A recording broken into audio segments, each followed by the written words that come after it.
Guys, yesterday Google continued their trend of showing off things that they were set to announce at their October 4th event extremely early, and they did so by posting this video, a sneak peek at the Pixel Watch 2. What we're going to do in this video is we're going to take a look at this video, we're going to frame by frame and see if we can point out and pick out some interesting details. And at the very beginning of this video, before we even get started, you can already see something that is fairly interesting. If we look at this, what do we see right here? Ip68 rating. Now, this is interesting because, of course, the original Pixel Watch had what is called a 5 ATM rating. Now, what this means is that this device was certified to be resistant up to 50 meters of water for about 10 minutes. Now, an Ip68 rating is going to be about the same in terms of water resistance, but it's adding dust resistance that the original Pixel Watch did not have. So the Pixel Watch 2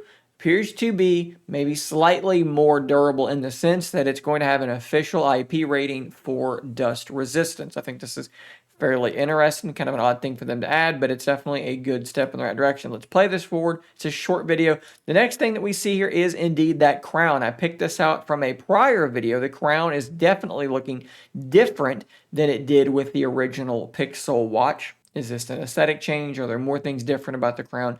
Definitely hard to say from this, but it certainly does look a little bit different. From this angle, you really can't see where the borders, the bezel of this screen is, because on the original Pixel Watch, and I'm trying to show you this at this point in the video, the bezels are relatively thick. However, because of the shape of the device, the black bezels paired with a black watch face, a black background around the watch face, you really can't tell all that easily where those bezels are, and it's unclear if that is changing in any significant way on the Pixel Watch 2 based on this. I believe this is a new watch face. I don't see this on my current Pixel Watch. I may be wrong, but I believe that this is a new watch face. Guys, other than that, there's not a whole lot more that you can see until that moment right there. Let's see if we can go back just a little bit here while they're spinning the device around. It's going to be hard for me to capture this. There we go. This is definitely a new array of sensors on the back. And this does line up with the fact that we have heard some rumors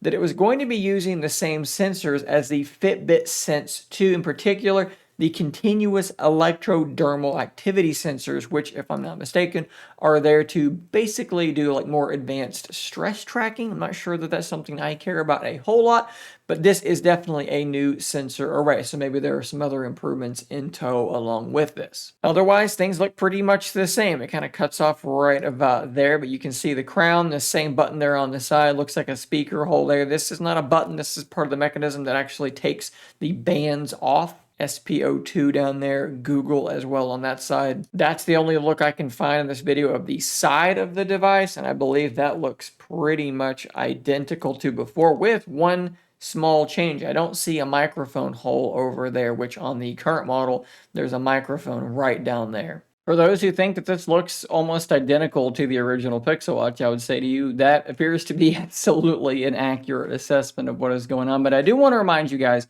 that the biggest changes, the most important things about this watch are going to be things that will go unseen, things that are internal, because we're going to be moving from an absolutely ancient Exynos processor that gets too warm, is not very efficient at all, not very fast at all, and yet the Pixel Watch was pretty decent in terms of performance. I'm routinely getting between 24 and 36 hours on a charge with some GPS tracking at least once a day from this watch. We're moving from that Exynos capable of that to the brand new Qualcomm W5 processor, and Google is rumored to be bringing their own co-processor along with this. So internally, performance, efficiency, battery life, this should be a massive improvement overall. So when you look at the appearance of this, what you can see in this teaser, if you look at it and think, this seems very underwhelming, do keep in mind those internals are going to be changing a lot. There's also supposed to be a slightly larger battery, and we're also sticking with that rather large 2 gigs of RAM. Now, of course, the original Pixel Watch launched at $349 for the Wi-Fi model and $399 for the LTE model. I would expect a similar price point for the Pixel Watch 2. I also would not be expecting a larger model. We've seen no rumors, no indications that a larger version of the Pixel Watch 2 is coming, which will be met with some chagrin by some individuals who felt like the watch was a little bit undersized. Good news is October 4th is less than a month away now. We will have all the details at that point. Heck, we may have them even sooner than that if Google does not stop leaking and showing off their stuff really, really early. Let me know in the comments down below. Are you interested in this Pixel Watch 2? I'd love to hear about it. I'll see you on the next video, and until next time, stay nerdy, my friends.